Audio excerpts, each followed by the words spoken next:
munggo para pananghalian natin. Yan, lagyan natin ng kalabasa. Balatan lang muna natin. Tapos, sabay na natin ang bell pepper para mas mabango at malasa ang ating munggo. Tapos, samahan na rin natin yan ng cauliflower para mas lalong sumarap. At ihatiin lang natin, mikos-mikos. Yan na, hugasan natin.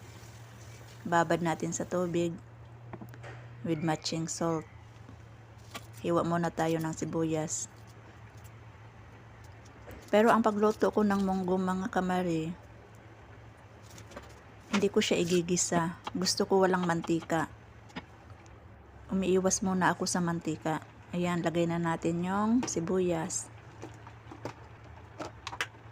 Isunod na natin dyan yung mga gulay. Lagyan natin ng asin.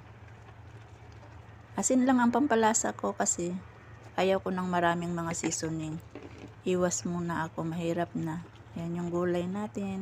Mas mainam kasi kumain tayo ng colorful na gulay para mas lalong magiging healthy ang ating katawan.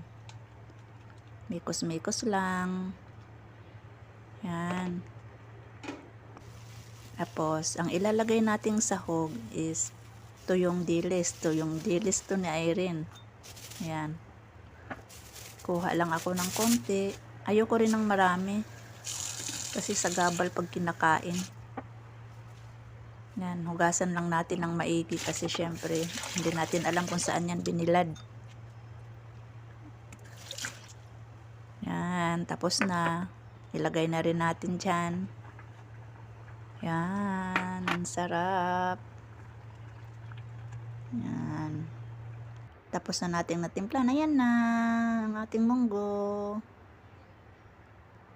Tsaka isang bowl na kanin. Kakain tayo. Ang sarap ng kalabasa. Manamis-tamis at tsaka kung sa Bisaya palabo. Yan, sarap ng kain.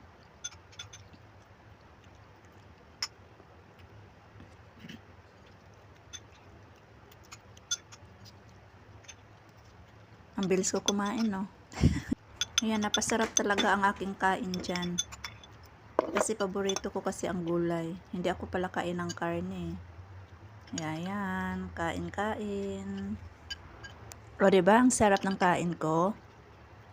Kaya, ako ay magpapaalam na.